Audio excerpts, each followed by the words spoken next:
all put together. This is the brains of it. You have a QR code that you scan on your phone and you do an app. We got all the hardware zip ties, which we may or may not use, just depending on the location. Yeah, there's 2 in each of these. Yeah. We have different ones that have a connection on it, as well as ones that have actual ends. So we can really piece.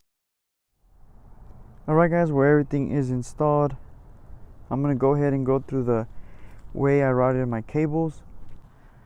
So the module is going to be located right here. The cables I ran through the bottom through here, right there, and then they go through the bottom over here. You're gonna have one on this way, and then it goes through that way, and then another one right here, and then it goes that way. So your other LED strip is gonna be right here, and same thing. Take this fender or the fender well or fender liner and pass the LED gate through the strips. They should be somewhere right there. I don't know if you can see them. Disclaimer, it's not going to be the most professional way to wire a lighting kit, but it's the easiest one, the one that worked for me, and it was already there for my grill lighting kit, so I just took advantage of that. So with a little disclaimer, this is how I connected it with cigarette lighter outlets.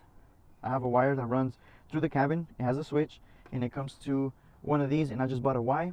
This is the grill lights, or this is the LED underglow. This is the grill lights, and simple, easy. Like I said, it's not the most professional way.